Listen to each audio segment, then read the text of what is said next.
ये, ठीक है। हाँ, मतलब मैंने कहा कि भाई आचार्य रामचंद्र शुक्ल जो हैं, इनके द्वारा एक निबंध चिंतामणि भाग एक जो था, ये क्या था, ये निबंध संग्रह था।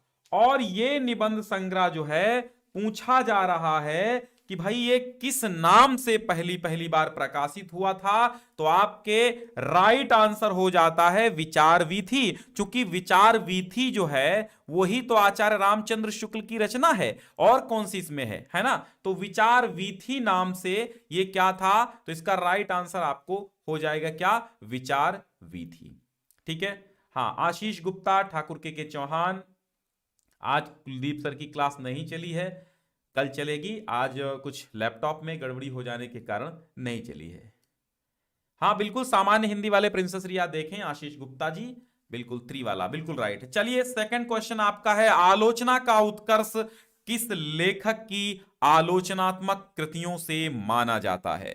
आलोचना का उत्कर्ष, हम बात कर रहे हैं आलोचना का, तो एक ही आलोचक, देखिए आप मेरे कोई भी पेपर उठाकर देख लीजिए, क्वेश्चन आपको रिपीटेड नहीं मिलेंगे। इसलिए सारे क्वेश्चन पेपर अगर आप कर लेते हैं मेरे जितने भी हैं, तो आप बिल्कुल टॉप करेंगे। मुझे बिल्कुल ये विश्वास है। करिश्मा बिन मोहित जी, हाँ बिल्कुल, आचार्य रामचंद्र शुक्ल यहां पे सही हो गया है। देखो भाई, उत्कर्ष जी ने इसका राइट आंसर दे दिया है। ठीक है, चलो भाई, थर्ड यहां पर भी आपका राइट है, आचार्य रामचंद्र शुक्ल की आलोचना का उत्कर्ष इनकी आलोचनात्मक कृतियों में देखने को मिला है, और आलोचना का उत्कर्ष इन्हीं के माध्यम से प्रारंभ हुआ था, और इन्हीं के माध्यम से आज की आलोचना इतनी गहरी हो चुकी है, इतनी पल्लवित हुई है। द्विवेदी युग की पत्रिका नहीं है, अब आप ध्यान दीजिएगा, नहीं है की बात की जा रही है, इंदु, प्रभा, मर्यादा या फिर हिंदी प्रदीप। बताओ इनमें से कौन सी पत्रिका द्विवेदी युग की नहीं। एक बार शेयर कर दें मेरे प्यारे बच्चों, शेयर करो। प्रणव सिंह, सूरज कुमार, वैशाली वैश्य एंड प्रणव सिंह जी, सतन जी, और हाँ प्रतीक, अच्छा प्रतिज्ञा यदुवंशी, ठीक है, सचिन रॉय सोनी, रवि प्रजापति, भैया शेयर कर दो, फिर हम आगे बढ़ते हैं। डिस्क्रिप्शन में हमने लिंक दे दिया है मॉक टेस्ट का। देखो मॉक टेस्ट आपके लिए हम बनाते हैं, आज 42 नंबर का मॉक टेस्ट था। डिस्क्रिप्शन में सेकंड या थर्ड लिंक आपको मिल जाएगी, वहां से आप देख लीजिएगा। और डिस्क्रिप्शन में हमने सेंटर लिस्ट की भी लिंक दे दी है, तो वहां से आप सेंटर लिस्ट भी आप देख सकेंगे। ओके, तो सेंटर लिस्ट भी आप देख लीजिएगा। आप अपडेट हुई है, 2 जिलों की ज्यादा अपडेट हो गई हैं, अगर आपके जिले की नहीं आए जरूर देख लीजिएगा।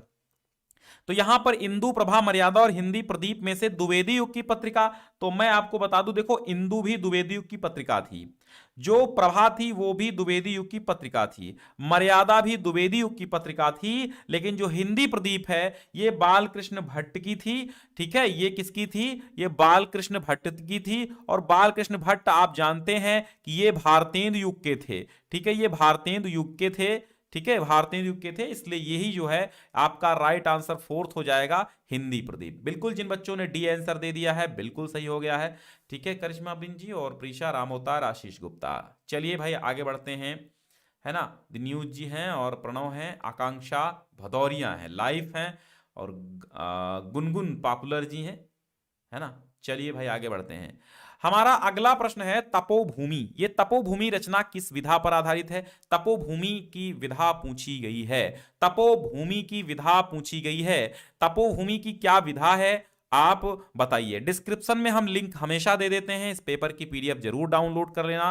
पीडीएफ अगर आपको चाहिए तो डिस्क्रिप्शन में हमने ऑलरेडी पहला लिंक दे दिया है, और हमेशा उससे ही आप पुराने पेपर्स भी डाउनलोड कर सकते हैं। तो तपोभूमि किस विधा की रचना है, कहानी है, नाटक है, उपन्यास है या फिर निबंध है। तो इसका राइट आंसर आपका हो जाएगा उपन्यास। और तपोभूमि किसकी उपन्यास है ये भी हम आपको बता देते हैं।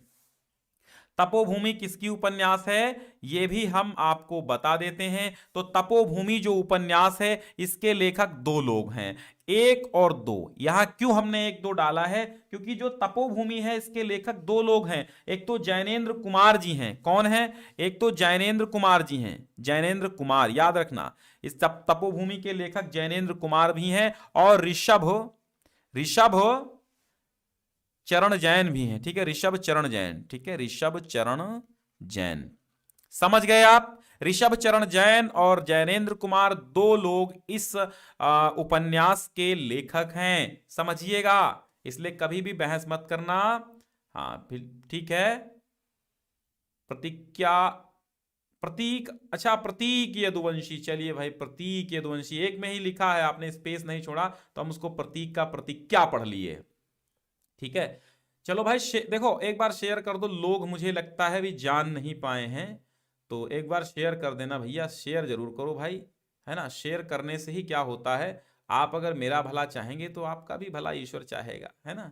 तो ये जो है आप शेयर करिए, ठीक है। तो रेखा चित्र विधा पर आधारित रचना कौन सी है? मुद्रा राक्षस है, अतीत के चलचित्र है, अंतरिक्ष की यात्रा है, या फिर साहित्यालोचन है। तो आप जानते हैं कि अतीत की चलचित्र जो है ये महादेवी वर्मा की रचना है। किसकी है? महादेवी वर्मा की। चूंकि महादेवी वर्मा एक कवयित्री थी, लेकिन इन्होंने रेखा चित्र पर भी बहुत बड़ा काम किया है, इसलिए सेकेंड ऑप्शन आपका सही हो जाता है। रेखा चित्र विधा की जो रचना है वो आपकी क्या है? क्या है भैया? अतीत के चलचित्र। अच्छा, यहां पर फिर पूछा गया है कि किस कवि को राष्ट्र कवि का सम्मान मिला था। अब ये तो बड़ा टिपिकल क्वेश्चन है। अगर कहीं इस ऑप्शन में रामधारी सिंह दिनकर लगा दिए जाएं, रामधारी सिंह दिनकर लगा दिए जाएं, तो आप क्या करेंगे? बोलो। रामधारी सिंह दिनकर जैसे ही ऑप्शन में आया, आप क्या करेंगे? अब आपको क्या हो जाएगा? बड़ा ही कंफ्यूजन, दिनकर लगाएं कि मैथिली शरण लगाएं, सर कौन सा सही होगा, सर कौन इसमें लगाएं, इसमें तो दोनों सही हैं। अरे दोनों सही हैं, बिल्कुल दोनों सही हैं। अब दोनों सही है ना, तो सही है, दोनों लगाओ। लेकिन लेकिन लेकिन ध्यान देना है, ये थे फर्स्ट और ये थे सेकंड। ये फर्स्ट राष्ट्र कवि की उपाधि इनको दी गई थी, सेकंड रामधारी सिंह दिनकर को दी गई थी। तो प्राथमिकता आप किसको देंगे? मैथिली शरण गुप्त को। इसलिए जो राष्ट्र कवि का सम्मान है वो मैथिली शरण गुप्त को प्राप्त हुआ है। दूसरे सेकंड टर्म पर जो है रामधारी सिंह दिनकर को मिला था, है ना। चलिए, तीसरा सप्तक का प्रकाशन वर्ष बताइए। देखिए, तार सप्तक इतना महत्वपूर्ण है कि आप बिल्कुल सोच भी नहीं सकते कि यहां से एक क्वेश्चन हमेशा बोर्ड परीक्षा में बना है और हमेशा बनता रहेगा। तीसरा सप्तक के प्रकाशन की हम बात करते हैं, तीसरा सप्तक के, ठीक है। तो आप तीसरा सप्तक बताइए। जो तीसरा सप्तक है ये भाई कब प्रकाशित हुआ था? तो हम आपको यहां पर डिटेल्ड आंसर देते हैं। अगर हम बात करें तार सप्तक की, अगर हम बात करें तार सप्तक की, अगर हम बात करें दूसरा सप्तक की, अगर हम बात करते हैं दूसरा सप्तक की, ठीक है, सप्तक, और अगर हम बात करते हैं तीसरा सप्तक, तीसरा सप्तक, और बात करते हैं चौथा सप्तक, चौथा सप्तक, ये चार सप्तक जो थे, तो इसमें प्रथम का नाम था तार सप्तक, दूसरे का नाम था दूसरा सप्तक। इन तीनों में तार शब्द नहीं लगा, ये ध्यान दीजिएगा, और इसमें प्रथम शब्द नहीं लगा। अगर प्रथम लगा दिया जाए तो इसका नाम गलत हो जाएगा। अज्ञेय जी प्रवर्तक थे 1943 में। जैसे ही प्रयोगवाद प्रारंभ होता है, तार सप्तक उसी के साथ छपता है। तार सप्तक में कितने कवि थे? तो 7 कवि थे। तार सप्तक, प्रथम तार सप्तक यानी तार सप्तक का संपादन 1943 में अज्ञेय जी ने किया। फिर इसके 8 साल बाद 1951 में किया। फिर इसके 8 साल बाद 1959 में किया। फिर इसके 20 साल बाद 1979 में चौथे सप्तक के संपादन के बाद सप्तकों का क्रम बंद हुआ। अब इसमें राइट आंसर पूछ रहा है तीसरे का, तो तीसरे का क्या निकला? 59। तो यहां पे आप फोर्थ इसका राइट आंसर कर देंगे। ओके, चलो राइट आंसर कर देंगे आप। सामान्य रूप से प्रगतिवादी काव्य की समय सीमा क्या मानी जाती है? तो सामान्य रूप से प्रगतिवादी काल की समय सीमा क्या मानी जाती है? बताओ भाई साहब। सामान्य रूप से प्रगतिवादी युग की काव्य की समय सीमा क्या मानी जाती है? तो फटाफट इसका आंसर दीजिए। 1930 से 1946 तक, 1936 से 43 तक, 1932 से 47 तक, या फिर 1940 से 1950 तक। तो देखो जो छायावाद था आपका, छायावाद, या फिर इसी को हम अगर शुक्ल युग कह दें तो भी बड़ी बात नहीं होगी। गद्य में शुक्ल युग था, वही काव्य में छायावाद था। ये जो छायावाद था ये आपका 1918 से, या फिर यूं कहें 1920 से, 20 से लेकर के 1938 तक चला। 36 या 38, 36 38 ये भी माना जाता है। ये दोनों काल सही हैं, ये दोनों काल सही हैं। 18 से 36 और 20 से 38 माना जाता है। छायावाद के बाद तुरंत क्या चला था? प्रगतिवाद। अब जब प्रगतिवाद छायावाद के बाद चला था, ठीक है, तो अब जब प्रगतिवाद छायावाद के बाद चला तो प्रगतिवाद की समय सीमा क्या है भाई? 1938 से होगी। तो यहां पे 1936 से 1943 तक, क्योंकि 43 में 1943 से क्या चला था?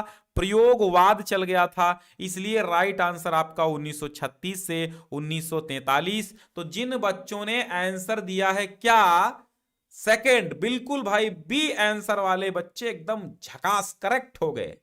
दिल ठोक के, दिल दिल दिल से शेयर करो और दिल से लाइक करो और दिल से पढ़ो, दिमाग भी साथ में लेके चलो, ठीक है। हाँ भैया, लाइफ इज गेम, जीवन खेल है। शेयर कर दिया, लाइफ इज गेम, बहुत धन्यवाद। जीवन खेल है, बिल्कुल। माटी का पुतला बना माटी में मिल जाएगा, लेकिन अब आए हो तो कुछ तो करना ही पड़ेगा, नहीं तो जीवन इतना लंबा होता है कैसे कटेगा? 10-5 वर्ष होते तो कुछ नहीं करते, लेकिन भाई साहब 100 सालों की बात होती है। आदमी जीता भले ही 70 में हो, लेकिन 100 सालों की बात होती है। तो 100 साल जीने के लिए कुछ करना तो पड़ेगा ना। तो करिए, ज्ञानार्जन करिए, धनार्जन करिए, और जब ज्ञानार्जन होगा तभी धनार्जन होगा। प्रगतिशील लेखक संघ की स्थापना कब हुई थी? तो हम इसके और 2 फैक्ट बताते हैं। पहला तो अगर कहां हुई थी पूछे तो लखनऊ में हुई थी। अच्छा, और फिर अध्यक्ष पूछे तो मुंशी प्रेमचंद। अगर अध्यक्ष पूछे तो मुंशी प्रेमचंद लगाइएगा भाई साहब। अध्यक्ष पूछे तो मुंशी प्रेमचंद लगाइएगा। कहां हुई थी? लखनऊ में हुई थी। इसका अंग्रेजी पूछे तो progressive writers association, PWA, progressive writers association, प्रगतिशील लेखक संघ, या फिर प्रलेस भी कह सकते हैं शॉर्टकट में। तो इसके अध्यक्ष थे, प्रथम जो अधिवेशन हुआ था इसका लखनऊ में हुआ था। प्रथम अध्यक्ष मुंशी प्रेमचंद जी थे। और अब आप समझिए कि प्रगतिशील लेखक संघ की स्थापना की बात की जा रही कि कब हुई थी, तो 1936।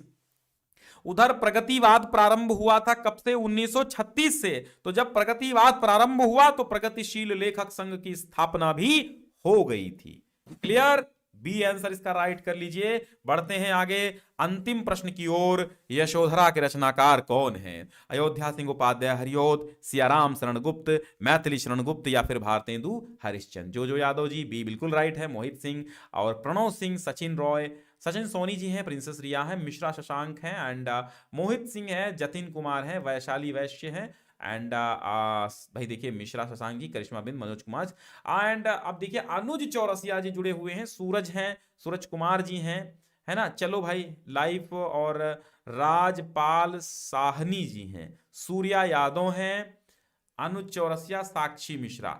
ठीक है, चलो भाई, सबका सही है बिल्कुल। हम किस डिस्ट्रिक्ट से हैं? अरे हम तो यहाँ पे हैं, यहाँ पे हैं, कहाँ? सीतापुर के हैं। अभी हमारी सेंट्रल लिस्ट नहीं आई, लखनऊ की आई थी, आज आ जाएगी, आज से कल तक अपडेट हो जाएगी, है ना। चलो भाई, यशोधरा के रचनाकार कौन है? अयोध्या सिंह उपाध्याय हरिऔध है क्या? लगा दो भाई, लगा दो। नहीं भैया, ये कहां से आ जाएंगे? सियाराम शरण गुप्त है? नहीं है, ये तो इनके भाई हैं, जिनकी रचना है उनके भाई हैं सियाराम शरण गुप्त। तो मैथिली शरण गुप्त जो है झांसी में जन्मे थे, और ये मैथिली शरण गुप्त, सियाराम शरण गुप्त दोनों भैया भैया थे, और दोनों कभी कभी थे, हैं। तो याद रखना, मैथिली शरण गुप्त यशोधरा के रचनाकार हैं। यशोधरा के हैं, द्वापर के हैं, अनघ के हैं, है ना। तो अनघ मीन्स कोई पूछे तो बता देना पुण्य होता है, क्योंकि अघ मीन्स होता है पाप, तो अनघ मीन्स क्या होता है? पुण्य होता है। गद्यांश आया है अब आपका, 2 गद्यांश आएंगे और 1 गद्यांश आपको करना होगा। पूर्वजों ने चरित्र और धर्म, विज्ञान, साहित्य, कला और संस्कृति के क्षेत्र में जो कुछ भी पराक्रम किया है, उस सारे विस्तार को हम गौरव के साथ धारण करते हैं।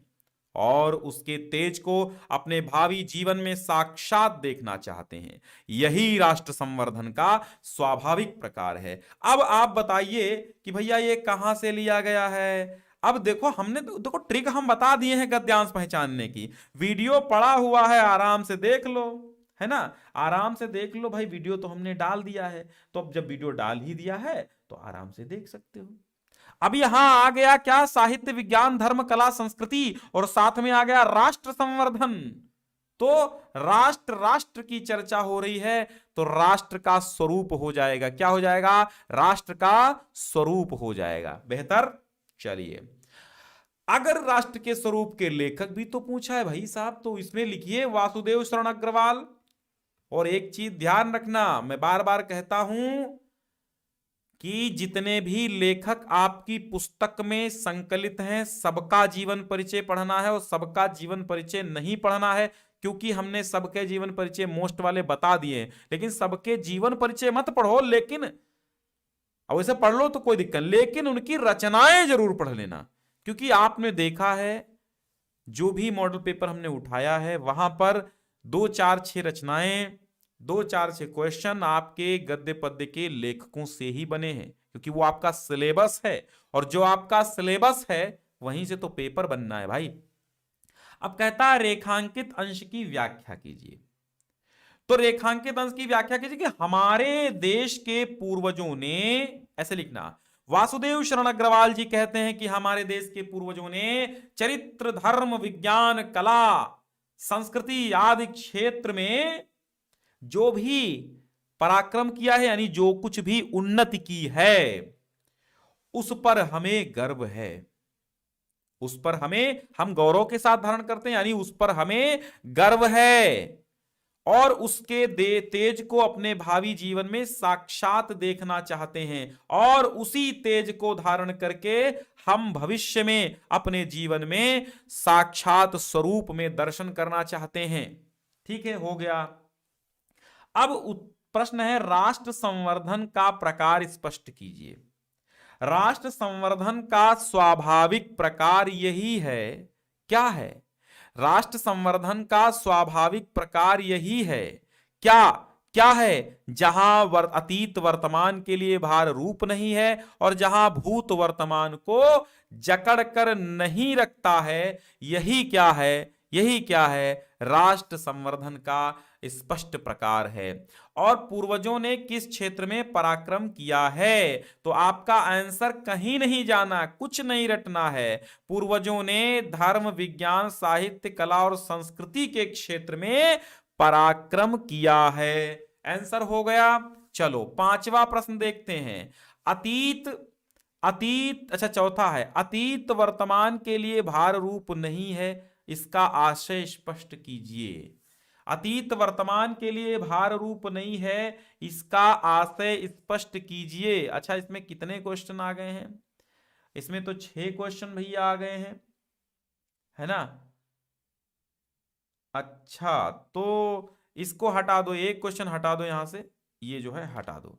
अब 5 क्वेश्चन आपके हो गए। ठीक है, ये 5 हो गए, ये 5 हो गए आपके। तो अब यहां क्या है, पूर्वजों ने किस क्षेत्र में काम किया, हो गया। अब लेखक किस राष्ट्र का स्वागत करना चाहता है? लेखक किस राष्ट्र का स्वागत करना चाहता है? तो लेखक किस राष्ट्र का, जहां भूत वर्तमान को जकड़ नहीं रखना चाहता वरन अपने वरदान से पुष्ट करके आगे बढ़ाना चाहता है, लेखक उस राष्ट्र का स्वागत करना चाहता है। तो ये तो आपका गद्यांश हुआ खल्लास। और बढ़ते हैं कहां? अगले गद्यांश की ओर। हमारा मकसद है कि आपको रटा देना एक एक चीज जो भी इंपॉर्टेंट है, और जो इंपॉर्टेंट है हम उसको मॉडल पेपर्स में लेकर के आते हैं। शेयर करना मत भूलना। नागेंद्र मिश्रा जी, जोजो यादव, सतन गेवर, सचिन सोनी, है ना। अभी क्लियर नहीं? क्या क्लियर नहीं भाई? देखो सेंटर लिस्ट आ गई है, तो ये तो आपको पता है कि सेंटर बन रहे हैं। अच्छा, सेंटर क्यों बन रहे हैं इसका तो आइडिया आप लगा ही सकते हैं ना। सेंटर खिलवाड़ के लिए नहीं बन रहे हैं, उसमें क्रिकेट मैच नहीं होगा, उसमें परीक्षा होगी, इसलिए सेंटर बन रहे हैं। अब जब सेंटर बने हैं तो एग्जाम स्कीम भी आएगी, और जब एग्जाम स्कीम आएगी तो एग्जाम भी होना स्वाभाविक बात है ना। फ्री में तो कुछ मिलता नहीं आजकल, वैसे भी आधे से ज्यादा स्कूलों में प्री बोर्ड एग्जाम नहीं हुए हैं। चलो भाई, भारतीय संस्कृति के प्रति निष्ठा लेकर चलने वाले भी कुछ राजनीतिक दल हैं, किंतु वे भारतीय संस्कृति की समानता को उसकी गतिहीनता समझ बैठे हैं और इसलिए बीते युग की रूढ़ियों अथवा यथास्थिति का समर्थन करते हैं। संस्कृति के क्रांतिकारी तत्व की ओर उनकी दृष्टि नहीं जाती। वास्तव में जो समाज में प्रचलित अनेक कुरीतियां जैसे छुआछूत, जाति भेद, दहेज, मृत्यु भोज, नारी अवमानना आदि भारतीय संस्कृति और समाज के स्वास्थ्य की सूचक नहीं बल्कि रोग के लक्षण हैं। तो अब इतना जब हमने गद्यांश पढ़ा है तो आपको समझ में तो आ ही गया होगा कि हम ये गद्यांश कहां से लिए हैं, है ना? समझ में आ गया होगा। चलो इसके लिए कमेंट कर दो भैया ये कहां से आया है। अब हमने आपको बताया था कि अगर बात भारतीय संस्कृति की हो जाए, अगर बात कुरीतियों की हो जाए, अगर अगर अगर बात प्रगति की हो जाए, तो आपको समझ लेना है कि प्रगति के मानदंड, बिल्कुल मोहित सिंह आपका राइट आंसर है, प्रगति के मानदंड। और जो प्रगति के मानदंड के लेखक हैं वो हैं कौन है? प्रगति के मानदंड के लेखक कौन है? पंडित डीडीयू अर्थात दीनदयाल उपाध्याय। बिल्कुल स्वाति श्रीवास्तव, सिमरन पाल, बिल्कुल सही है आप सभी का आंसर। यादव मिथिल जी, ठीक है। चलो, नित्यानंद उपाध्याय, साक्षी मिश्रा। ओके, चलिए अब इसके हम जल्दी से जल्दी प्रश्नों को पढ़ते हैं। तो गद्यांश के पाठ का नाम समझ गए, प्रगति के मानदंड, लेखक दीनदयाल उपाध्याय हैं। रेखांकित अंश की व्याख्या कीजिए। तो रेखांकित अंश क्या है भाई, व्याख्या कर दो। रेखांकित अंश में क्या कहा जा रहा है? हमारे देश भारत में भारतीय संस्कृति के प्रति निष्ठा लेकर चलने वाले भी कुछ राजनीतिक दल हैं। तो लेखक कहता है कि हमारे देश भारत में जितने भी राजनीतिक दल हैं उनमें ज्यादातर राजनीतिक दल क्या हैं? भारतीय संस्कृति की समानता को उसकी गतिहीनता समझ बैठे हैं और पश्चिमी संस्कृति को अपनाए जा रहे हैं, उसी का अनुकरण करते हैं, जिससे क्या हो रहा है? भारतीय समस्याओं का निदान नहीं बल्कि क्या होगा? और गड़बड़ाएंगी। लेकिन कुछ राजनीतिक दल ऐसे भी हैं जो भारतीय संस्कृति की निष्ठा को लेकर के चलते हैं, ठीक है। संस्कृति के क्रांतिकारी तत्व की उनकी ओर दृष्टि नहीं जाती, लेकिन कुछ लोग ऐसे भी हैं जो बिल्कुल उसको लेकर के साथ साथ चलते हैं। अब आपको भारतीय संस्कृति के रोग के लक्षण क्या हैं वो बताओ, है ना? भारतीय समाज में प्रचलित कुरीतियां, जैसे भारतीय समाज में प्रचलित कुरीतियां, अनेक कुरीतियां जैसे छुआछूत, जाति भेद, दहेज, मृत्यु भोज, नारी अवमानना आदि भारतीय संस्कृति के रोग के लक्षण हैं, ठीक है। इतना लिख देना है आपको, उत्तर हो जाएगा। हमारी सांस्कृतिक चेतना के क्षीण होने का क्या कारण है ना? युगानुकूल परिवर्तन और परिवर्धन की कमी से बनी हुई रूढ़ियां क्या हैं? हमारी सांस्कृतिक चेतना के क्षीण होने का कारण अनेक आर्थिक और सामाजिक विधानों की हमें जांच करें तो क्या पता चलेगा? तो हमको यहां पूछा क्या गया है तो यही उत्तर की हमारी सांस्कृतिक चेतना के क्षीण होने के क्या कारण हैं। तो आप क्या उत्तर देंगे? क्षीण होने के क्या कारण हैं? तो समाज में प्रचलित कुरीतियां, ठीक है, युगानुकूल परिवर्धन और परिवर्तन की कमी से बनी हुई रूढ़ियां, यही क्या हैं? हमारे चेतना के क्षीण होने का कारण है। समाज में प्रचलित कुरीतियों को लेखक ने क्या माना है? तो समाज में प्रचलित कुरीतियों को, रूढ़ियों को लेखक ने क्या माना है? तो लेखक ने स्वास्थ्य का सूचक न मान करके रोग का लक्षण माना है, ठीक है। स्वास्थ्य का सूचक न मान करके रोग का लक्षण माना है। अब देखिएगा,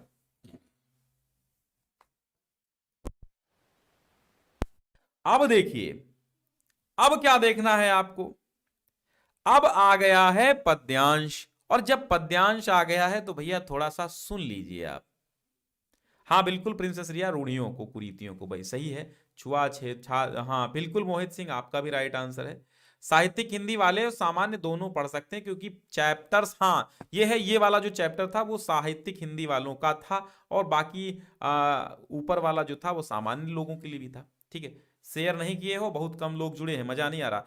तो बैठी खिन्नायक दिवस वे गे में थी अकेली, आके आंसू दृग युगल में थे धरा को भिगोते, आई धीरे इस सदन में पुष्प सदगंध को ले, प्रातः वाली सुपवन इसी काल वातायनों से, संतापों को विपुल बढ़ता देख के दुखिता हो, धीरे बोली सदुख उससे श्रीमती राधिकायों, प्यारी प्रातः पवन इतना क्यों मुझे है सताती, प्यारी प्रातः पवन इतना क्यों मुझे है सताती, क्या तू भी है कलुषित हुई काल की क्रूरता से, क्या तू भी कलुषित हुई है काल की क्रूरता से। सत्यम पाल जी, अजय ठाकुर जी, बिल्कुल यार सत्यम पाल, हम नाम काहे नहीं लेंगे। प्रिंसेस रिया, बिल्कुल पवन दूतिका, जो यादव, बिल्कुल पवन दूतिका से है भाई, बहुत अच्छा आंसर दिया आपने, ये पवन दूतिका से है। अब कह रहे हैं, देखो हमारा कोई भी पेपर 1 घंटे से कम में सॉल्व नहीं होता, क्योंकि मैं विधिवत सॉल्व कराता हूं, है ना। हाँ बिल्कुल, सबसे अच्छा है और सबसे इंपॉर्टेंट है चैप्टर, है ना। पवन दूतिका सबसे अच्छा शिवम वर्मा जी, और सबसे इंपॉर्टेंट है ना। देखो हम आप लोगों से बात करते करते आपको पढ़ाते हैं। तो अब यहां देखो, खिन्ना मीन्स होता है उदास। एक दिन राधा जी, देखो हम जल्दी से बता देंगे यहां पे, क्योंकि हम ऑलरेडी बहुत ही कायदे से बता चुके हैं पवन दूतिका, वायरल है हमारा वीडियो, है ना, पवन दूतिका वाला, देखो। हाँ बहुत अच्छा चैप्टर है। एक दिन गेह मीन्स होता है घर में, अकेली बैठी थी, बोलो कौन, राधा जी। खिन्ना मीन्स उदास, उदास कौन, राधा जी। आंसू दृग युगल, दृग युगल मीन्स होता है दोनों नेत्र, युगल मीन्स होता है दोनों, दृग माने नेत्र, दोनों नेत्रों से धरती को भिगो रहे थे, अर्थात आंसू उनके नेत्रों से निरंतर बह रहे थे। आई धीरे इस सदन में पुष्प सदगंध, पुष्प सदगंध अर्थात फूलों की सुगंध को लेकर के, फूलों की सुगंध को लेकर के क्या आई थी, क्या आई थी, फूलों की सुगंध को लेकर के प्रातः वाली सुंदर पवन इसी क्षण, इसी काल, इसी क्षण वातायनों अर्थात खिड़की से आ रही थी। वातायन यानी कि वायुग्रह, वायुग्रह माने खिड़की, आयन मीन्स होता है घर, तो हवा के घर क्या होते हैं, खिड़की। संतापों को विपुल बढ़ता देख के दुखिता हो, संताप मीन्स होता है क्या, कष्ट, दिल की टीस, पीड़ा। तो परेशानी को, और विपुल माने अत्यधिक ज्यादा, बहुत ही ज्यादा बढ़ता देख करके दुखी होकर के श्रीमती राधिका जी जो हैं वो क्या है, श्रीमती राधिका जी जो हैं उन्होंने क्या हुआ कि धीरे से सा दुख, बड़े दुख के साथ श्रीमती राधिका उनसे इस यो मतलब इस प्रकार बोली, क्या बोली, प्यारी प्रातः पवन इतना क्यों मुझे है सताती, क्या तू भी कलुषित हुई है काल की क्रूरता से। हे पवन, क्या तू भी समय की मारी हुई है, क्या तू भी समय की क्रूरता से कलुषित हो गई है, हैं? क्या तू भी समय की क्रूरता से कलुषित हो गई है। और कलुषित का अर्थ जानते हैं आप क्या होता है, कलुषित मतलब मुरझा जाना। क्या तू भी समय की क्रूरता से मुरझा गई है, अर्थात समय ने क्या तुझ पर भी अपना डेरा डाल दिया है, समय से प्रभावित हो गई है ना। कलुषित होना, प्रभावित होना, काला कालिमा पुत जाना, ठीक है। हाँ बिल्कुल सही बात है। तो अब उपर्युक्त गद्यांश का शीर्षक कवि का नाम हो ही चुका, अयोध्या सिंह उपाध्याय, हरियोध, पवन दूतिका। और ये कहां से लिया गया, हिंदी का प्रथम खड़ी बोली का महाकाव्य, क्या खड़ी बोली का प्रथम महाकाव्य कौन सा, प्रिय प्रवास, वहां से लिया गया। तो पवन दूतिका से लिया गया है, ठीक है। हाँ बिल्कुल, घर में अकेली राधिका थी। तो तो पद्यांश का शीर्षक नाम हो गया, रेखांकित अंश की व्याख्या बता दी। घर में दुखी होकर एक दिन अकेला कौन बैठा था? तो भैया राधा बैठी थी, बैठी खिन्ना दुखी होकर के। फूलों की सुगंध से युक्त होकर राधा के घर में किसने प्रवेश किया? वायु यानी कि पवन लिखना, पवन ने प्रवेश किया। अच्छा, फूलों की, और फिर राधा ने प्रातःकालीन वायु से दुखित होकर क्या कहा?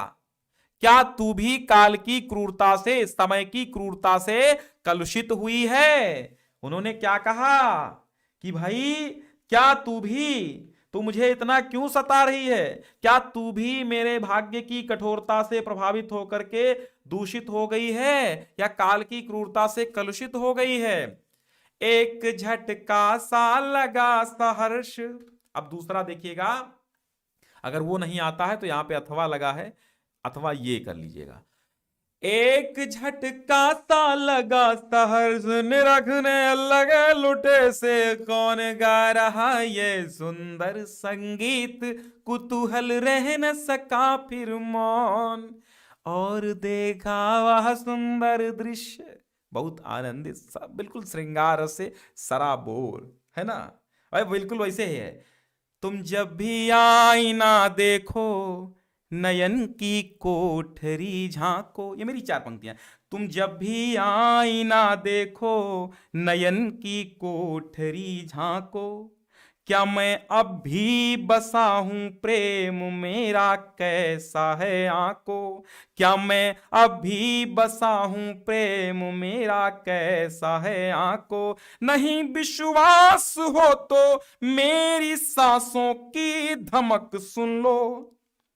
और अगली पंक्ति देखिएगा कि नहीं विश्वास हो तो मेरी सांसों की धमक सुन लो, मैं झांकूं तेरे नैनों में, मेरे नैनों में तुम झांको, मैं झांकूं तेरे नैनों में, मेरे नैनों में तुम झांको। एक झटका सा लगा सहर्ष, और देखा वह सुंदर दृश्य, नयन का इंद्रजाल अभिराम, कुसुम वैभव में लता समान, चंद्रिका से लिपटा घन Shyam. Very very very very most most most most important important आएगा आएगा आएगा, बस इतना समझ लो।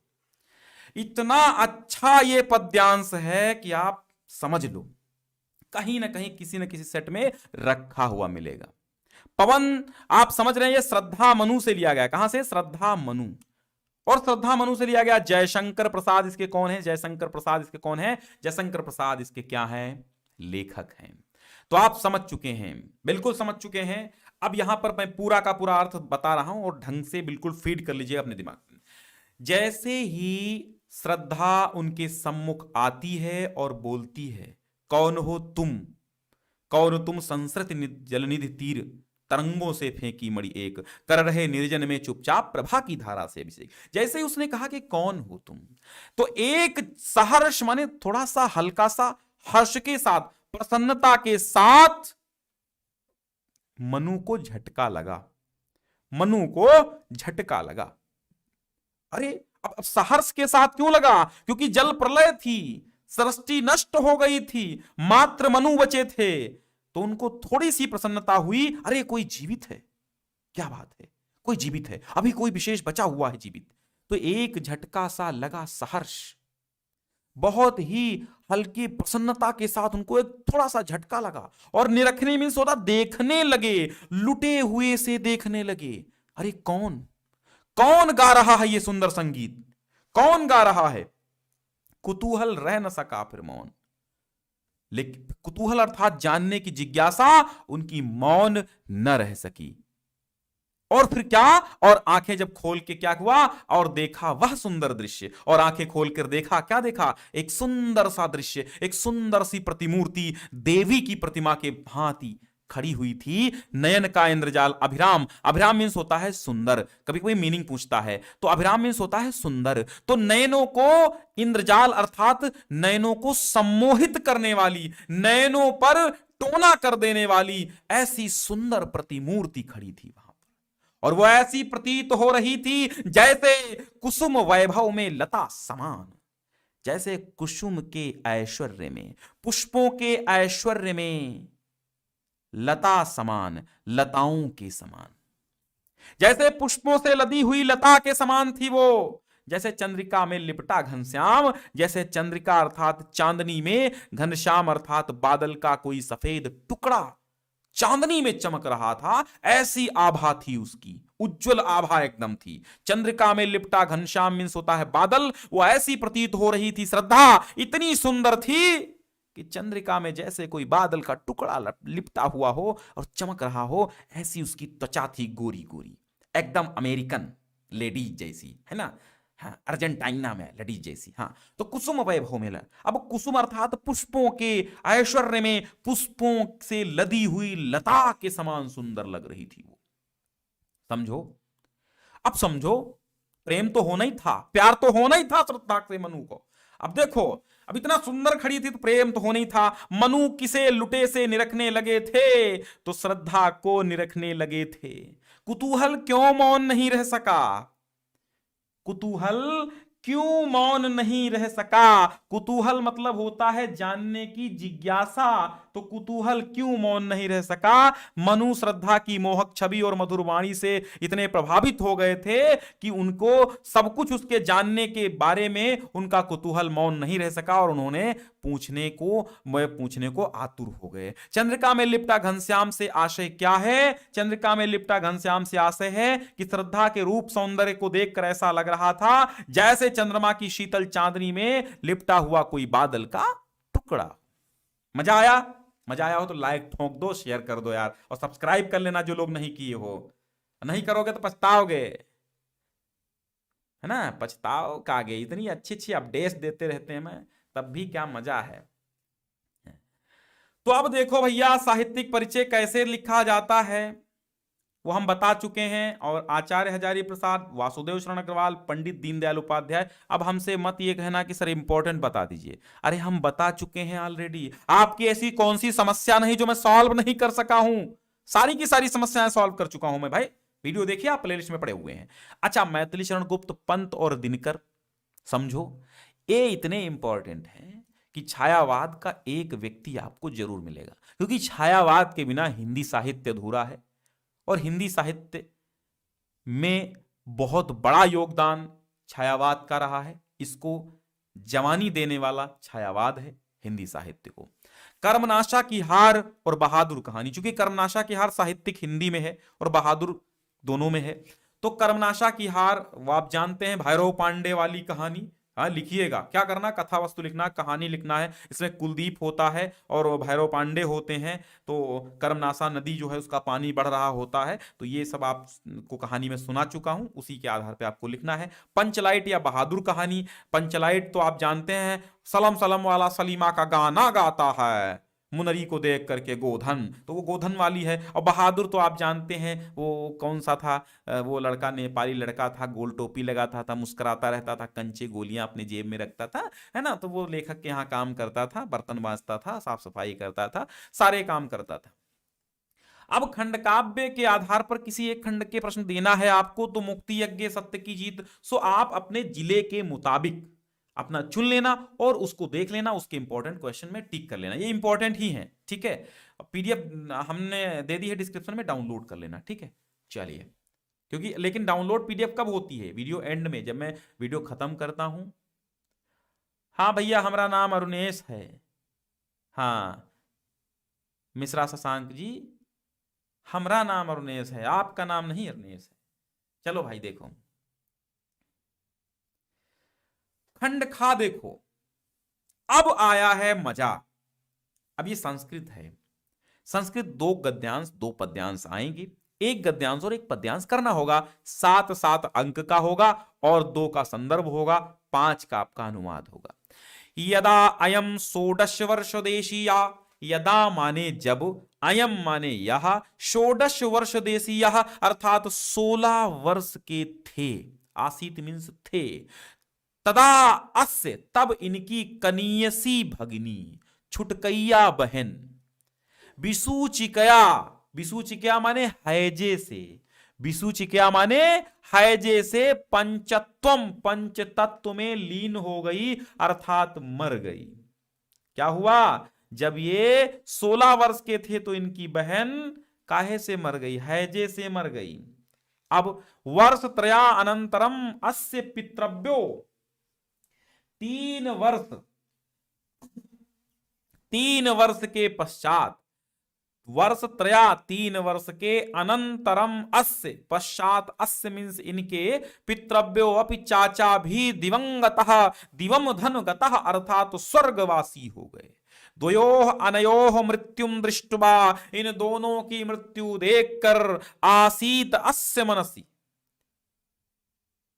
आसीत अस्य मनस्य, और था इनके मन में, कथम अहम, कैसे मैं, कथम वा अयम लोकम, और कैसे यह लोक, मृत्यु भयात मुक्तः, मृत्यु के भय से मुक्त स्यात् होगा, इति चिंतयतः, ऐसा चिंतन करते हुए, एव माने ही, अस्य माने इनके, हृदय मीन्स हृदय में, सहसैव अचानक, वैराग्य प्रदीपः प्रज्वलितः, वैराग्य का प्रदीप प्रज्वलित हो गया। एकस्मिन् दिवसे, एक दिन, अस्तंगते भगवती भास्वती मूल शंकरः, एक दिन अस्तंगते अर्थात अस्त होते ही, भगवती भास्वती, भगवान सूर्य के, मूल शंकरा ग्रहम अत्यज्यत, मूल शंकर ने ग्रह त्याग कर दिया, ग्रह त्याग कर दिया, है ना। तो अब ये कहां से लिया गया है, महर्षि दयानंद से लिया गया है, हो गया। अब देखो दूसरा है, यथैव उपकरणवताम जीवनम तथैव ते जीवनम स्यात्। जब याज्ञवल्क की पत्नी मैत्री ने याज्ञवल्क से पूछा, क्या इस संसार का सारा धन मुझे मिल जाए तो क्या मैं अमर हो जाऊंगी, तो याज्ञवल्क ने कहा, नहीं प्रिय, ए प्रिय, यथैव, जैसा, उपकरणवताम, धनी लोगों का, उपकरणवताम अर्थात साधन संपन्न लोगों का, जीवनम, जीवन होगा, होता है, तथैव वैसा ही, ते जीवनम स्यात्, तुम्हारा भी हो जाएगा, अमृतत्वस्य, और अमरता की तो ना आशास्ति, आशा नहीं है, वित्तेन माने धन से, धन से अमरत्व की आशा नहीं है। सा मैत्रेयी उवाच, तो वो मैत्रेयी बोली, मैत्री का बोली, येन अहम ना अमृता श्याम, अरे जिससे मैं अमर नहीं होऊंगी, येन माने जिससे, अहम माने मैं, ना माने नहीं, अमृता माने अमर, श्याम माने होऊंगी, अरे जिससे मैं अमर नहीं होऊंगी, किम अहम, क्या मैं, तेन कुर्याम, उसका करूंगी, यद एव भगवन, यदेव भगवन, यदेव भगवन, जो कुछ भी भगवन, भगवान जो, यदेव माने जो कुछ, भगवान है भगवन, केवलम अमृतत्व साधनम जानाति, केवल अमरत्व, अमरता की प्राप्ति का साधन जानते हो, अमरतत्व साधनाम अर्थात अमरता की प्राप्ति का साधन जानते हो, तदेव वही में मुझसे ब्रूहि माने कहो। याज्ञवल्क्य उवाच, याज्ञवल्क्य बोले, प्रिया, हे प्रिया, ये समझिए, ये लाइन बहुत बच्चे भूल जाते हैं, प्रिया नह सती त्वम, प्रिया नह माने हमारी, नह माने हमारी, सती यहां नह माने हमारी है, ठीक है, यह नह माने ना नहीं है, प्रिया नह माने हमारी, सती माने सती, प्रिय, त्वम माने तुम, प्रियम माने प्रिय हो, प्रिय भाषा से, और प्रिय कह रही हो, मेरी प्रिया रही हो तुम, तू पहले मेरी प्रिया रही है, प्रिय बोल रही है, यही आओ उपविश बैठो, व्याख्यास्यामि, व्याख्या करूंगा, ते तुमसे, अमृतत्व साधनम, अमृतत्व की साधन में, अमृतत्व के साधन की अर्थात अमरता के साधन की व्याख्या करूंगा। तो याज्ञवल्क्य ये आपसे कहां लिया गया, ये आत्मज्ञ एवं सर्वज्ञ से लिया गया है, हो गया। अब देखो मस्त मस्त मस्त, है ना, मस्त आया है श्लोक। अगर आपको ये श्लोक नहीं आता है तो मैं इसका अर्थ बताता हूं, बहुत इंपॉर्टेंट है ये भी, most most most most very most. मैंने कहा सुभाषित रत्नानि रट के जाना, 100% गारंटी लेता हूं, यहीं से यहीं से यहीं से यहीं से एक क्वेश्चन बनेगा, इसलिए सुभाषित रत्नानि जरूर रटना है। व्यति सजति विकसति पदार्थानंतरः को अपि हेतुः, न खलु बहि उपाधीन प्रीतयः संश्रयन्ते, विकसति ही पतंगस्य उदये पुंडरीकम द्रवति च हिमरश्म उद्गते चंद्रकांतः। कहने का मतलब ये है, यहां विकसत फालतू में लग गया है। कहने का मतलब ये है कि व्यतिसजति, व्यतिसजति, और व्यतिसजति का अर्थ क्या है? मिलाता है। व्यतिसजति मीन्स मिलाता है, पदार्थान मीन्स पदार्थों को, अंतरः माने आंतरिक, कोअपि माने कोई, हेतु माने कारण। पदार्थों को कोई आंतरिक कारण ही मिलाता है। ना माने नहीं, ना माने नहीं, खलु माने निश्चय ही, बहिरु उपाधीन, बाह्य उपाधियों पर प्रीतयः संश्रयन्ते, प्रेम बाह्य उपाधियों पर आश्रित नहीं होता। प्रेम बाह्य उपाधियों पर आश्रित नहीं होता। व्यतिसजति पदार्थानंतरः कोऽपि हेतुः। कोई अंदर की बात है, कोई अंदर का कारण है जो व्यतिसजति मीन्स मिक्स करता है, मिलाता है, योग कराता है, जोड़ता है। पदार्थान पदार्थों को, अंतरः कोऽपि हेतु, कोई आंतरिक कारण, न खलु बहिरु उपाधीन, बाहरी उपाधियों पर, न खलु न निश्चय ही नहीं, प्रीतयः प्रीतियां अर्थात प्रेम, प्रीतियां यानी प्रेम, संश्रयन्ते आश्रित होता है। प्रेम बाह्य कारणों पर, प्रीति बाह्य कारणों पर स्थापित नहीं होती। प्रेम निश्चय ही बाह्य कारणों पर आश्रित नहीं होता। विकसति ही मीन्स क्योंकि, विकसति मीन्स खिलता है, पतंगस्य माने सूर्य के, उदय माने उदित होने पर, पुंडरीकम माने कमल, क्योंकि कमल सूर्य के उदित होने पर ही खिलता है। और द्रवति मीन्स पिघलती है, हिमरश्मि माने चंद्रमा, उद्गते चंद्रमा के उदित होने पर, चंद्रकांतः चंद्रकांत मणि पिघलती है। इसलिए कोई अंदर का कारण है जो पदार्थों को आपस में मिलाता है। समझ में आया? क्योंकि जो मोहब्बत है वो बाह्य कारणों पर आश्रित नहीं होती। जिसकी मोहब्बत सच्ची होती है वो हृदय से होती है, उसका कारण आंतरिक होता है। वो बाहरी का क्रीम पाउडर देख के मोहब्बत नहीं होती है, गोरी चमड़ी देख के मोहब्बत नहीं होती है। वो कोई आंतरिक कारण ही होता है जो प्रेम होता है। माता का प्रेम अपने पुत्र के प्रति, पुत्र का प्रेम अपनी माता के प्रति, माँ बाप का प्रेम अपनी संतान के प्रति, भाई का प्रेम अपने भाई के प्रति, यही होते हैं वो आंतरिक कारण जो मिलाते हैं। क्योंकि प्रेम बाहरी उपाधियों पर, बाह्य कारणों पर आश्रित नहीं होता है। क्योंकि अगर बाह्य कारणों पर प्रेम आश्रित होता तो रात में भी कमल खिलता, चंद्रकांत मणि हर समय पिघलती रहती। लेकिन नहीं, प्रेम तो आंतरिक कारण है, ये अंदर की बात है, इंटरनल चीज है ये। क्योंकि कमल तभी खिलता है जब सूर्य उदित होता है, चंद्रकांत मणि तभी पिघलती है जब चंद्रमा उदित होता है। ये मोहब्बत आंतरिक कारण है, प्रेम आंतरिक कारण है, प्यार आंतरिक कारण है, प्रीति आंतरिक कारण है। समझ में आया? तो इस वासे रत्नानि से लिया गया है भाई साहब। अब तो समझ गए होंगे आप, हैं? अब तो इसको रट्टा मारने की जरूरत नहीं है, अंदर तक पहुंच गया। आंतरिक कारण है, आप नहीं समझ पा रहे हैं। सृजति यदि समन्तात, अब ये समझिएगा। अब जब श्री कृष्ण कहां होते हैं? दुर्योधन की सभा में होता है। जब दुर्योधन की सभा में श्री कृष्ण होते हैं तो दुर्योधन सुयोधन इनसे कहता है, क्या कहता है कि सृजसी, सृजन कर लो, उत्पन्न कर लो, बना लो। सृजसी मीन्स उत्पन्न कर लो, सृष्टि कर लो, बना लो, सृजन कर लो। यदि तुम समन्तात मीन्स चारों ओर से, देव माया स्वमाया, तुम चाहे स्वयं वायु देवता, यानी कि तुम चाहे चारों ओर से देव माया ही, अपनी देव माया, स्वमाया अपनी माया और देव माया ही सृजित कर लो। प्रहरसि यदि वा त्वं दुर्निवारैः सुरैः अस्त्रैः, चाहे तुम, यदि वा अथवा या चाहे तुम, प्रहरसि प्रहार कर लो, तुम दुर्निवारैः सुरा अस्त्रैः, चाहे तुम देवताओं के दुर्निवार अस्त्रों से प्रहार कर लो। है माने घोड़ा, गज माने हाथी, वृषभ माने बैल।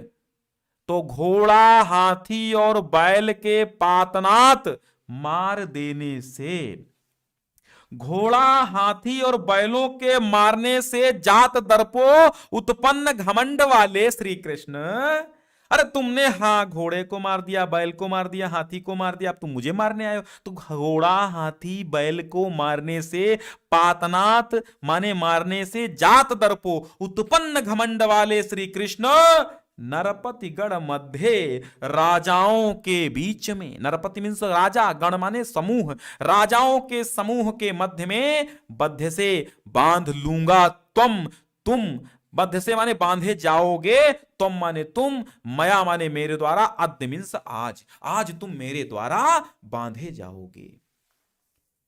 तो श्री कृष्ण कहते हैं तू मुझे बांधने आया है, जंजीर बड़ी क्या लाया है, हा हा दुर्योधन बांध मुझे, जंजीर बढ़ाकर साध मुझे, हा हा दुर्योधन बांध मुझे। यह देख गगन मुझ में लय है, यह देख पवन मुझ में लय है, मुझ में लय है संसार सकल, मुझ में लय है झंकार सकल, अमृत झूलता है मुझ में, श्रृंगार फूलता है मुझ में, उदयाचल मेरा दीप्त भाल। ऐसे करके उसको तमाम सुनाते हैं। आप उर्वशी को पढ़िए, उसमें रश्मिरथी पढ़िएगा, मजा आएगा, उसमें है सब। यही आपका जो रश्मिरथी है उसी की कहानी आपकी यहाँ पे दूत वाक्य में है, बस सेम है। अब यहाँ पे आपको प्रश्नोत्तरों में 2 के उत्तर देने होंगे, और जैसे ही आप 2 के उत्तर दे लेते हैं आप एलिजिबल हो जाते हैं 4 अंकों के लिए। ठीक है, तो यहाँ भाषा तो प्राचीनतमा श्रेष्ठा च भाषा का अस्ति, तो यहाँ पे आप लिख देना संस्कृत भाषा। बहुत कठिन क्वेश्चन नहीं है, संस्कृत भाषा लिख देना। ठीक है, देखते हैं भाई हमारे साथ जुड़े हुए लोग क्या कर रहे हैं आपस में वार्ता न करूं, मत करना भाई। हाँ निखिल जी कैसे हैं आप, प्रिंसेस रिया, सत्यम पाल, साक्षी मिश्रा, प्रिंस सरोज। चलो भाई अच्छे से समझाया, बिल्कुल समझ में आया। जो लोग समझेंगे तो उनको 100% समझ में आएगा, और जो कमेंट में गालियां देने आएंगे तो उनको कुछ समझ में नहीं आएगा, है ना। यशवीर शर्मा जी कैसे हैं आप। चलो ठीक है, अब ये लाइव क्लास है तो मैं सबके नाम पढ़ रहा हूँ, ये बाद में वीडियो जो चलेगा थोड़ी नाम पढ़ पाऊंगा, है ना। तो जो यादव जी, अच्छा एक बार बताएं समझ में आ रहा है, बिल्कुल क्लियर। चलो भाई आगे बढ़ते हैं, और देखो डिस्क्रिप्शन में लिंक है, पेपर जरूर ये डाउनलोड कर लेना। करने दो नाटक जिसको करना है। ठीक है, मस्त, बिल्कुल। खंड काव्य बेटा पढ़ा चुके हैं ऋषित चौरसिया जी, खंड काव्य पढ़ा चुके हैं, पूरे पढ़ा चुके हैं, जो भी आपके जिस जिले में है पढ़ लीजिए। वो प्लेलिस्ट बनी हुई है ना। हाँ लवकुश जी, लवकुश पुरैनी जी कैसे हैं भाई। चलो हाँ आगे बढ़ते हैं। अब आता है वाल्मीकि किम ग्रंथम रचितवान, तो रामायण आप जानते हैं, रामायण ग्रंथ को रामचरित मानस मत लिख देना। ईदृशो राजा मह्यम नरोस्ते इति कस्य उक्ति, काकस्य उक्ति, किसकी उक्ति थी, काकस्य उक्ति। दयानंद पितु किम नाम, श्री करशण तिवारी, श्री करशण तिवारी। करशण तिवारी किसका नाम था, दयानंद के पिता का नाम था। अब आता है हास्य रस, अब आता है हास्य रस, और तुम लोग हमारा उदाहरण सुनने के लिए बड़ा लालायित रहते हो, है ना। तो मैं अपना उदाहरण सुना दूंगा, काहे परेशान हो भाई।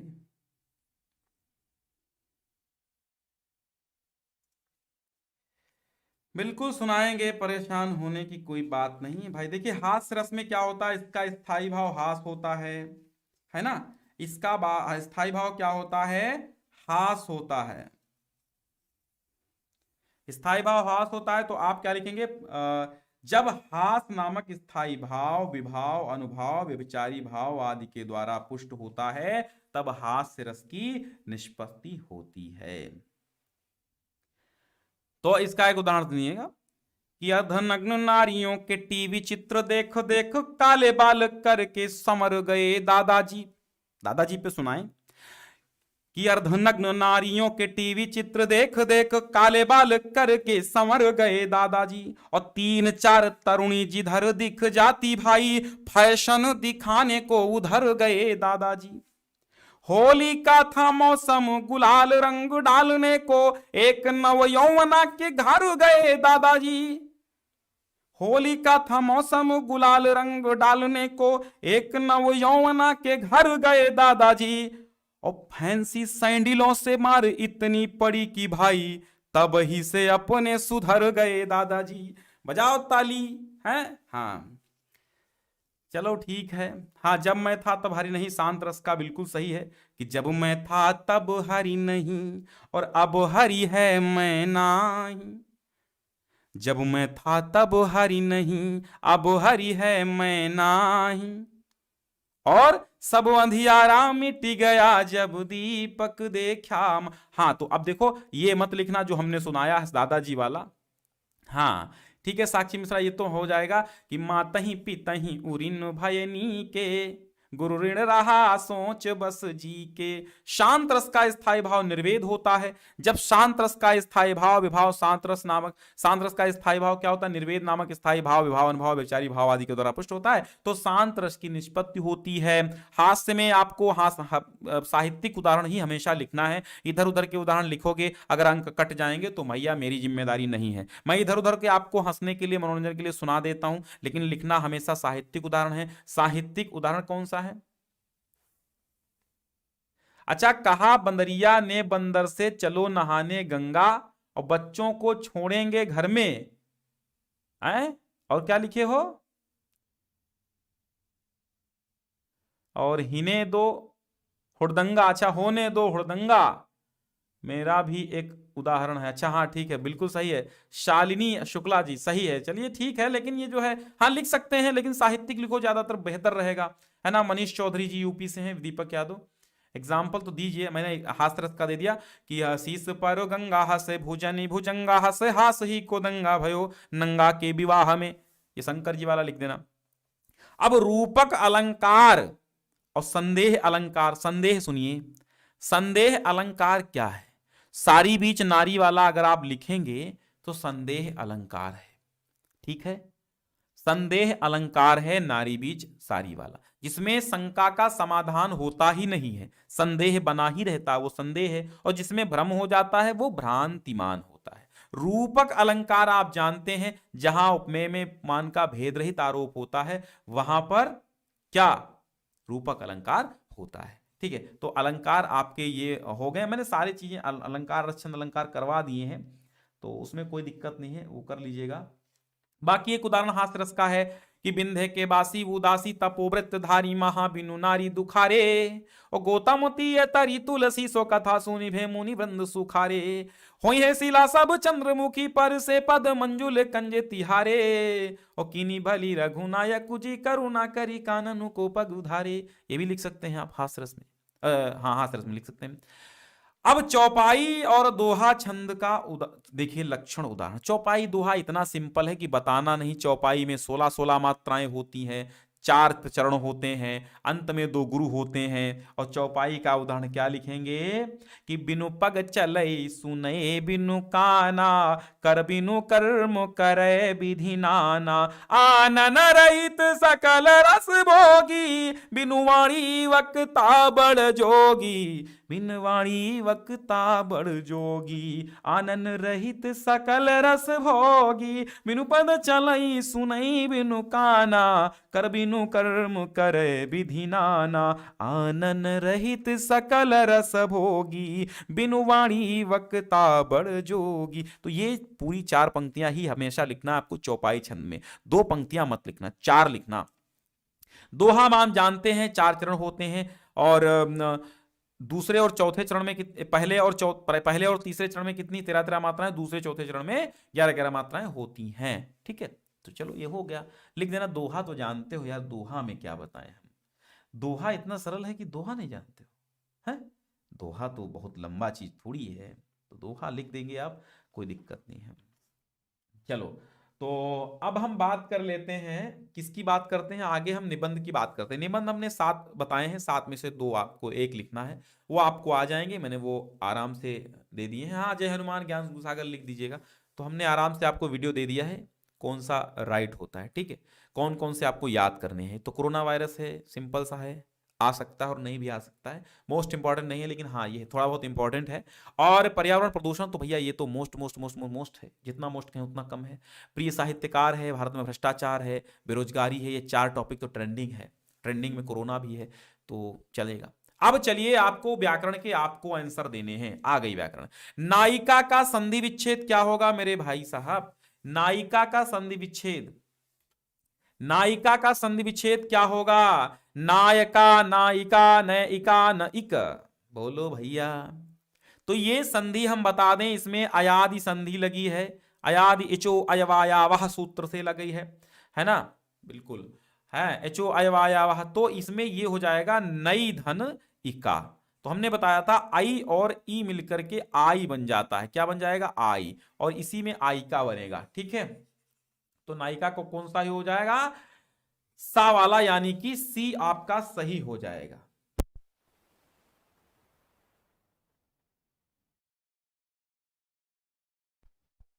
चलो, जगदीश का संधि विच्छेद बताइए। जगत ईश, जगद ईश, जगत ईश या फिर जगत श, बताओ। तो आपका सही हो जाएगा जगत धन ईश, जगत धन ईश, यानी सी वाला यहां पर भी राइट है। हरे अत्र का संधि विच्छेद क्या होगा? हरे अत्र का संधि विच्छेद क्या होगा? हरे अत्र का संधि विच्छेद क्या होगा, बता दीजिए। हरे अत्र, हरे अत्र का संधि विच्छेद हरे अत्र होगा। ये कौन सी संधि है? पूर्व रूप संधि है, पूर्व रूप संधि है। हरे धन अत्र, हरे अत्र हो जाएगा। अब मक्षिकाणाम में समास, निर्मक्षिका, अच्छा मक्षिकाणाम नहीं है, ये है निर्मक्षिकम। मक्षिकाणाम में समास बताना, तो भैया निर्मक्षिकम है, मक्षिकाणाम नहीं है। ठीक है, निर्मक्षिकम है, मक्षिकाणाम अभावः, इसका क्या हो जाएगा? मक्षिकाणाम अभावः। ठीक है, निर्मक्षिकम का मक्षिकाणाम अभावा, और ये अव्ययी भाव होगा, यहां पर लिख लीजिए निर्मक्षिकम, निर्मक्षिकम, निर्मक्षिकम इसका है, तो इसको आप लिखिएगा। ठीक है, तो निर्मक्षिकम माने मक्षिकाणाम अभावा, इसको याद रखना। ठीक है, टाइपिंग मिस्टेक है, अव्ययी भाव है। अच्छा अच्छा, मक्षिकाणाम वहां ये भी गलत हो गया, निर्मक्षिकम देखना, निर्मक्षिकम। ठीक है, रक्त वस्त्रम होगा, यहां पे आप कर लीजिए रक्त वस्त्रम, यहां पे कर लीजिए रक्त वस्त्रम। अगर हम कहते हैं रक्त वस्त्रम में, तो यहां पे आपको रक्त वस्त्रम करना है, रक्त वस्त्रम। तो रक्त वस्त्रम में आपको बताना है कौन सा आपको वो है, क्या समास। रक्त वस्त्रम में बताओ कौन सा समास है।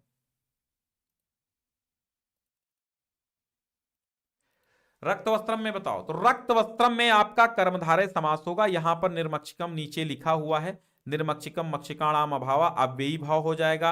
और रक्त वस्त्रम में हमेशा आप रखिए कर्मधारय, विशेषण है ना। रक्त मीन्स होता है लाल। अब कहता है तिष्ठ और अपिबतम किस धातु लकार पुरुष तथा वचन का रूप है? तो तिष्ठ किसका है?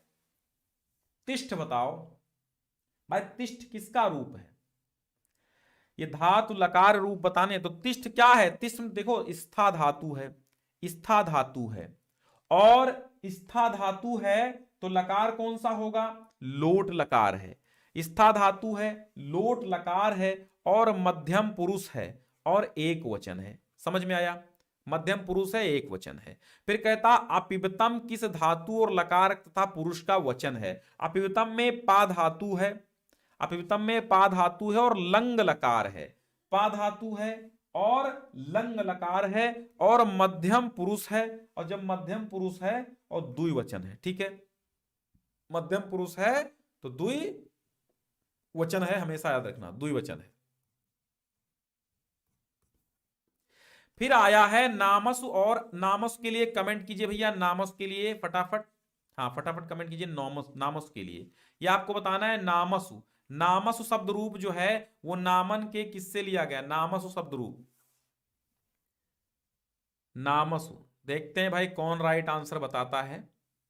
नामसु का बताइए, सप्तमी बहुवचन, तृतीया बहुवचन, चतुर्थी एक वचन, या फिर प्रथमा एक वचन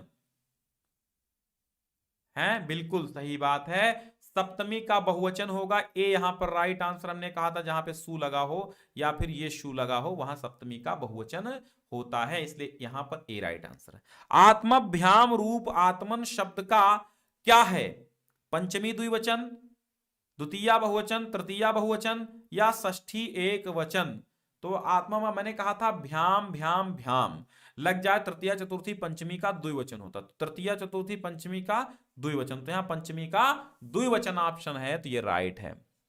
अच्छा शिबू कुमार जी, आप नए स्टूडेंट हैं? नहीं, मैंने तो कमेंट आपकी पहले भी पढ़ी है। अनंत सागर जी, अमरीश पांडे हैं, तपस्या सिंह है, और नीलेश पाल जी हैं, और सृजल पांडे हैं, और प्रमोद भारद्वाज जी हैं। बिल्कुल। चलिए, दृष्टवा में समास शब्द में प्रत्यय बताइए। दृष्टवा, कल हमने प्रत्यय का वीडियो अपलोड कर दिया है, प्रत्यय पहचान सब बता दी है, तो कल ऑब्जेक्टिव प्रत्यय वाला कर दिया है, तो आप उसको देख लीजिएगा, ठीक है। मनीष चौधरी जी, डिस्क्रिप्शन में लिंक है, पहली पीडीएफ वहीं से डाउनलोड हो जाएगी, और अन्य पेपर्स की भी वहीं से मिल जाएगी। तो दृष्टवा में देखो, दृश्य धातु है और कत्वा प्रत्यय है, ठीक है।